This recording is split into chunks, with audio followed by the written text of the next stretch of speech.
It's coffee cold time now. It's a morning time when you definitely want to grab yourself a cup of tea, cup of milk, African tea, I should say, a cup of cappuccino, but you can get that by getting these conversations on the coffee court, and you can understand more about what is going to be discussed by just taking a sip of something hot this morning.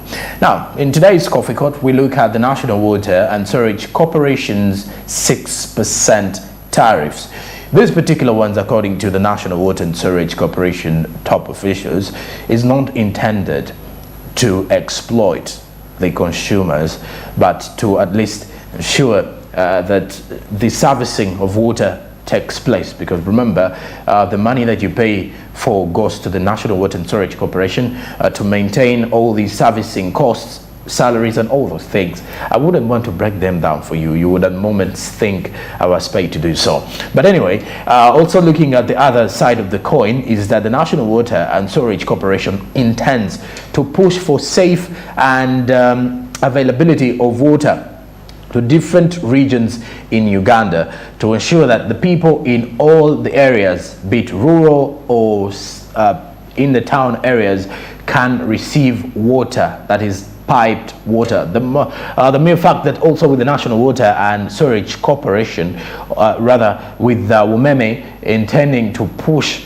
for rural electrification or electrification of the entire country, and so is the National Water and Sewerage Corporation. Now, the issue here is with the fact that I know we've all been to villages and got to realize that some of the villages, the only way or the only source of water in villages is either you go downstream to a river, or you hop to the borehole point, or maybe go to the well, our local wells in the villages. But now the National Water and Sewerage Corporation intends to clearly see that Ugandans can have access to clean, safe and at least water that is piped into their living, rather into their livelihoods and also in their home areas. Imagine having water imagine having access to water in the city, and as well as access to water in your villages where you are. In Chana Mukaka, wherever it is, Buikwe, all those areas, Naja, break them down, deep down in Hoima and all those particular districts, let's say Kabale, Chigezi areas, so all that. So the coffee court today morning we discuss this is exact thing of the National Water and Sewerage Corporation is 6% tariffs.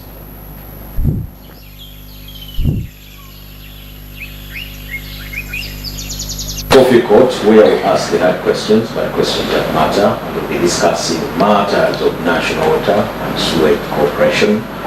Of course, given the new financial year, I want to find out what are the new plans, given the escalating, some of them call it escalating prices of water. Now I'm joined by the General Manager of National Water and Sewerage Corporation in Kampala, Mr. Mohammed Retired. Yeah, thank you for joining us. Thank you for hosting me as well. Okay. Yes. It's a new financial year. What do you have for us this time around? First of all, I want to greet all our customers who could be watching us, and also want to thank Smart TV for giving us the opportunity as a corporation to reach out to our customers. I think you did a good job last year. The support you gave us, the opportunities that you gave us, but also to our customers.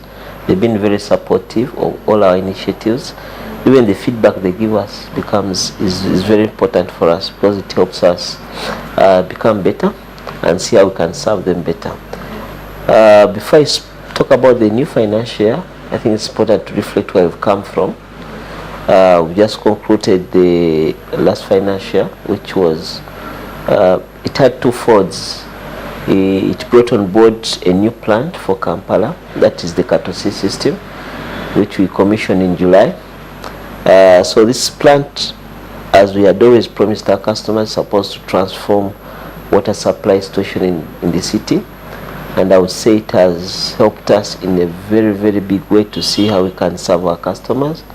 So we had places that had serious challenges before of water. The people, we always talked about these areas, Mukono, Namugongo, Seta, Chira, Bulindo, Gayaza, places that hardly had water until we commissioned Katosi, and now they are saturated with water. People are able to get water 24 hours, something they have never experienced before. So it's been a good year for us in that we've managed at least to solve one of the problems we've been having as an organization, having water to supply to the people. Right now we have more water than that can be taken or can be used by our customers. So that's been a good thing in the last year. What do you mean by more water? More water in terms of supply or more water in terms of quantity? More water in terms of production. The biggest challenge we had before last year was we had only one plant that was Gava, and every day would produce, like I've already said, we're producing 240 million liters per day, but the demand was over 300 million liters. It means that every day we had a deficit. So it means that we would give you water today, then you wait for some 3 days, 4 days. There are places like in Sasa, I remember very well, we'd only give them water once a week, and they knew they were getting water on Tuesday. So after Tuesday, they have to wait for the next Tuesday. And many places were in that similar situation. So it was really a very big challenge for us, and our customers were going through a lot. They couldn't imagine that you're close to the lake and yet you didn't have water. So the challenge was we do with the production capacity we had then. That's why we are in the process of developing the Katosis plant, which we finished in July and commissioned it. And right now, on average, we're able to produce around 400,000 cubic meters per day. Again, it's the demand of 300. Means that we have more capacity than the demand. So are you overwhelmed by the capacity of people that are consuming? It's not overwhelming. It's a good, like I said, we're in a good state, good state, because it means that we're able to supply all our customers. Okay. So right now, what we're trying to do is to see how we can extend our services and also upgrade some of the lines that we had, where right now maybe water is not enough, not because we don't have capacity to produce, but because the system needs to be upgraded, enlarged, so that it's able to carry more water to reach more customers. So that's where we're coming from. Definitely also around July, that's when the economy was fully opened. Means that before we had very many constraints as far as operations are concerned. When we were in the lockdown, definitely affected us as an organization. One, we had the responsibility to give people water, but also with so many restrictions and challenges. So this year, around January, when the government fully opened up the economy, it allowed us also to be able to do things that we were not doing before. So that's the year we're coming from, mixed up, a number of challenges, a number of key milestones were achieved as an organization, and it gives us a good place to start as we enter the new financial year. What's the current price of water now as we talk? The different settings. We have. And the criteria is under. Yeah, we have 5 categories of customers, because we don't have one tariff for everyone. So we know that not everyone is in the same condition. There are those that are well off. There are those who are not in a well off position. So we have categorized our tariff and prices to meet the status of everyone. Their customers, we call the informal settlements, or the people who are disadvantaged in a way. So for that category of customers, we serve them through the public water points. And at a public water point, you see these taps that are spread all over. So you can have one tap serving like 5 homes. So their national charges a 20-liter jerry can 25 shillings. Okay. So these are people that we believe, some of them we call them urban poor or informal or disadvantaged. But then people who are able to put water into their homes, the domestic customers like you now, so you have water in your home, some of them are able to flush. So a 20-liter jerry can is charged 83 shillings. And then there are those who use water for institutions. You're looking at schools, you're looking at hospitals, you're looking at embassies, so different institutions, churches, mosques. So a jerry can goes for 84 shillings. Okay. Then there are people who are using water for commercial purposes. You have the hotels, the businesses. A 20-liter jerry can goes for 99 shillings. Okay. And then also industries. But also our tariff is trying to promote industrialization. So for industries that are consuming more than 1,000 cubic meters, that is almost 1 million liters, then they are able to get a jerrycan for 54 shillings only. So who exploits you? If one says water prices are too high, who exploits you? Is it the national water or? I think there are two things. there could be two things. One, there's a part of lack of awareness. So many people don't even know how cheap water is, because all they do is they use the water, they see the bill at the end of the month, they think, wow, water is very expensive. So through sensitizing the customers, they're able to appreciate that actually a jerrycan, a jerrycan, you tell them a jerrycan 20 liters is only 84 shillings, 83 shillings. When you have it in your home, no one has carried it. The day water disappears, you can buy a jerrycan for almost 3,000 shillings or 5,000 shillings. So that's how we're trying to sensitize our customers. But also I think for the other category I talked about, the poor or the disadvantaged customers, National charges a jerrycan for 25 shillings. But we have the poor operating those taps. You find them charging people 500 shillings, 300 shillings, almost 10 times the price of the what? Of the jerrycan, which is completely unacceptable. And that's the biggest challenges we have. Well, water is charged cheaply or affordably by the corporation, but then you have a person who takes advantage of the community and charges a jerrycan or sells the jerrycan now for 500 shillings, 300 shillings. So what we're trying to do, two things. We're trying to work with the leadership of the different communities to see how they can regulate and make sure that at least a jerrycan is not charged more than 50 or 100 shillings. That's one. But also we're trying to install, for the case of Kampala, we're installing what we're calling the prepaid meters, or the hours are tokens, So if you've been to some of the former settlements like Isenyi, Nankulavie, Waise, we have a number of those taps. All you have to do is each home has a token, and you just charge that token, or you put money on that token. There you have a card, and anytime you want water, just go and use that token to draw the water from any of those points. And with that token, at least you're very sure you're getting a jerrycan for 25 shillings. So we're trying to do everything possible, make sure that water is not just affordable by the price we charge, but it's actually affordable from any point the customers are able to access it.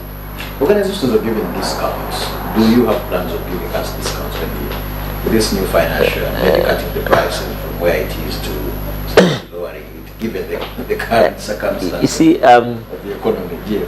Already the price we're charging is highly discounted. That's what you understand. It's not what I think, it's what that's the fact. Because our price, our tariff is not a full cost recovery tariff. So it doesn't cover the cost of investment. You understand? So if we are to charge the full cost of water, then I think most people wouldn't be able to afford it. But I think government saw it very important, because you said, we all know water is a very essential good. It's very important for individual development, but also for the national development. So efforts were made to make sure to see how the tariff is designed in such a way that it's able to be affordable. So it's highly subsidized. Most of the investments that we are putting, like that project in Katosi, the costs to put up that project, if we built it within the tariff of water, then the tariff will be much higher. But government has subsidized, so already it's highly discounted already. And also what we're trying to do is we're trying to use places where we have high economies of scale, like Kampala. The money we're able to get from Kampala as national is the same money we use to extend the same services to places that are not able to get water, especially in the villages and the districts outside Kampala. GM cities are coming up, or maybe I would say some are already in operation. Talk about Masaka is in operation, talk about Barara, talk about Soroti, talk about Bari, talk about Koima, talk about Gulu, and Tebe is on its way. Now, when a city comes up, it basically means a lot when it comes to services of national water. Any plans for some of these new cities, and maybe those that are in operation? I think the beauty with the cities that have been established is that I think almost all of them are being operated by national water. And even before there were cities, we had put in place a number of systems to make sure that the people in those areas are able to get water. So the creation of cities or the establishment of cities has already found us when we are very prepared organization. But also we know that now with the establishment of cities, new developments are about to come up in all these places. So we've come up with a very special project that is really focusing on cities.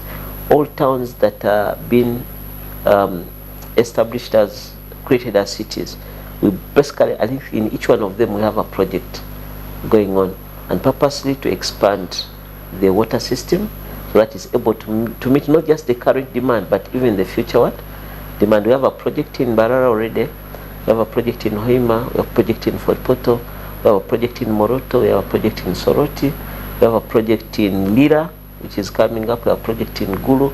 So we have basically a project in every city that has been put up, and the intention is to make sure that at least we don't have a crisis when it comes to water, but more or less we should have abundance and the capacity to make sure that we're able to expand the water to most of the places and meet all the demands that come with the city.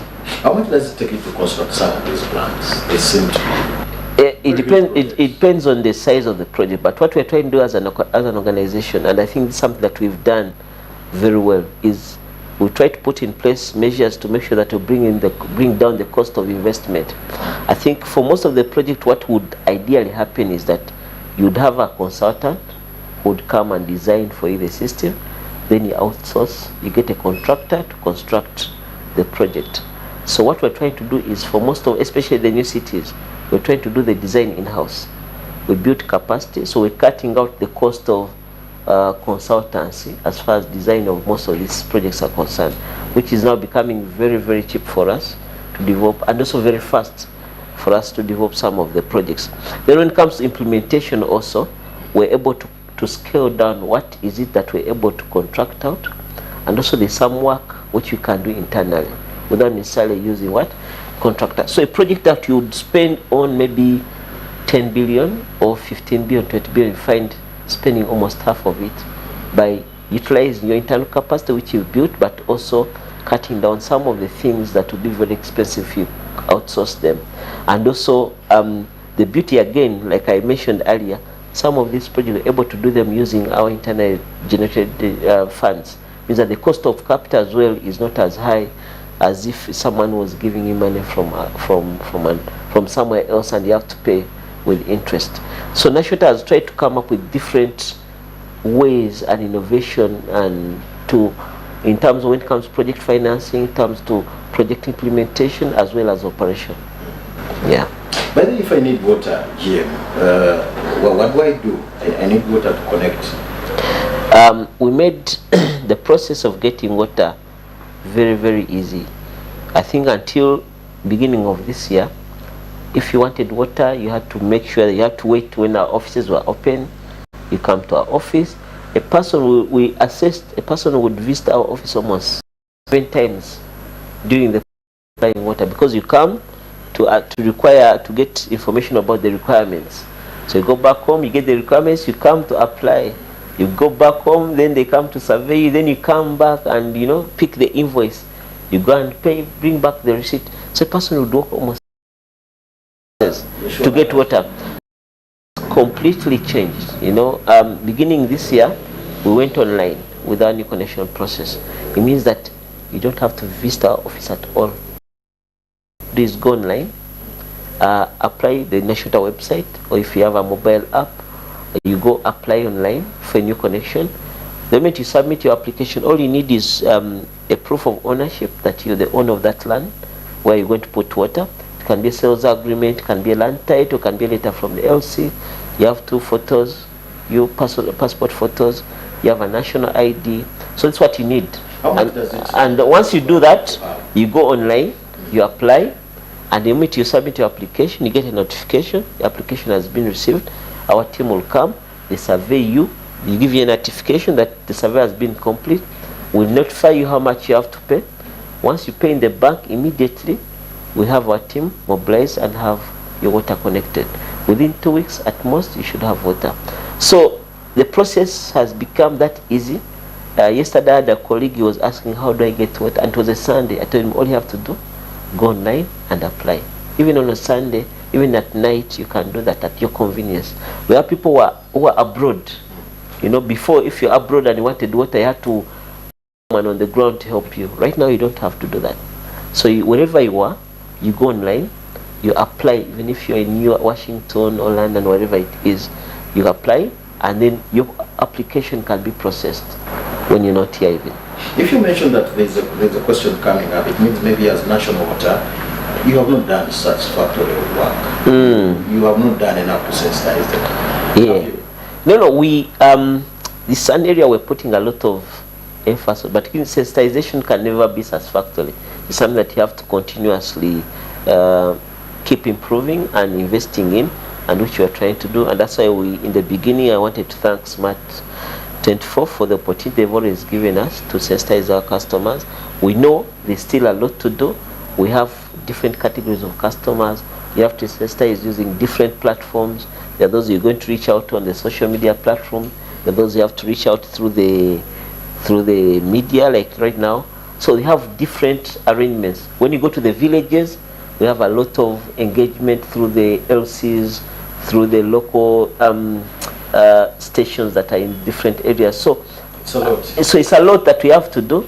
But I think the most important thing is that we are aware there's something that we have to do and continue to do until we're able to make sure that people get the right information and they're empowered when it comes to water and services. We should be signing out again. Yeah. So it's been a pleasure chatting with you, but most importantly, I want to thank our customers, the viewers, for the support they've given to this corporation. We are a very committed organization. Right now, our focus is water for all. So we're going to do everything possible to make sure that the people we serve, the towns that we operate in, people are able to get access to safe water, which is affordable. And that's why affordability is to see where you don't have, if you can't afford water in your home, make sure that we put a tap where you can get a jerry can for 25 shillings. So it's been a pleasure, and I want to thank you again. It's been a pleasure to give. Thank you for speaking to us, because that is it. When an authority speaks, you must be able to act with it. That is it from the General Manager of National Water Corporation here in the heart of Kampala. This is the Coffee Court, where we ask the hard questions. Monday to Friday. My name is Fred Makubia, driving business.